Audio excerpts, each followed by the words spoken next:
Gideon's clones aren't a special squad, they're sleeves.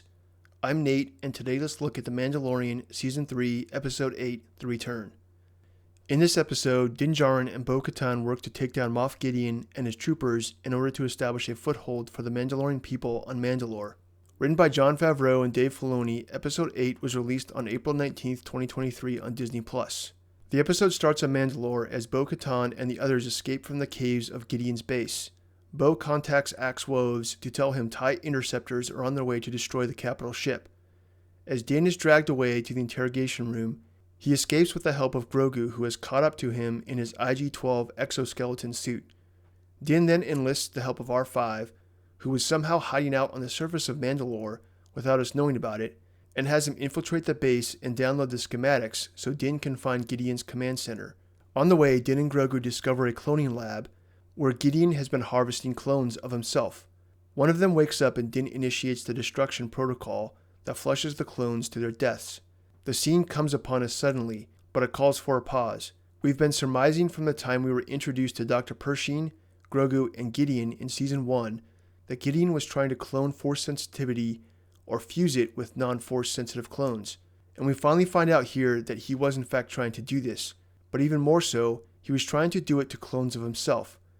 But if Dr. Pershing was unable to get any biological material from Grogu, where did he get the Force-sensitive sample from? The Armorer and the rest of the Mandalorian troops join with Bo Katan and they head to Gideon's base as Gideon's troopers go out to meet them. They clash in the air like Braveheart's Scotsman and Longshank's Englishman.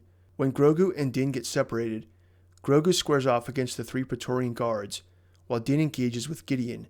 Something is off about Gideon though. When Bo arrives to engage Gideon with a dark saber, he makes good work of her despite her skills with the saber. Eventually, he crushes the dark saber, destroying it.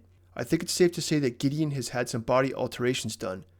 His movements seem mechanical and his strength is superhuman. There is something else that I think is going on here though. Going back to the Bad Batch and Dr. Hemlock and his cloning experiments on Tantis, in the final episode of Season 2, Nayla Se tells Hemlock that what the Emperor asks is impossible. Hemlock tells her to do it anyway. I think what the Emperor was trying to do was transfer his consciousness into a clone of himself so that he could live forever. And I think Gideon is either working for the Emperor in secret to figure it out, or he's trying to do it for himself. Probably both. In the final scene, Din sits in peace outside of a cabin on Navarro as Grogu plays with a frog. Though their story is certainly not over, this ending is clearly a sign that Lucasfilm is in trouble. With Jon Favreau having nearly walked out of Lucasfilm due to Kathleen Kennedy getting too much into his business, this scene leaves the series with a satisfying end if things go sideways between Kennedy and Favreau and he actually leaves Lucasfilm for good. Overall, I thought this was a great ending to a season that seemed to struggle in the middle. The season was ushered through its story with a theme of redemption, and what ensued was not only redemption for Din Djarin, but also Bo Katan, Greef Karga, and the Mandalorian people.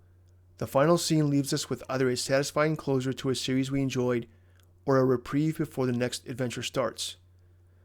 Let me know what you think in the comments section below. Thanks for watching, and if you like the content and the deeper discussion into the themes found in Star Wars, please hit the like button and subscribe to keep me in your feed.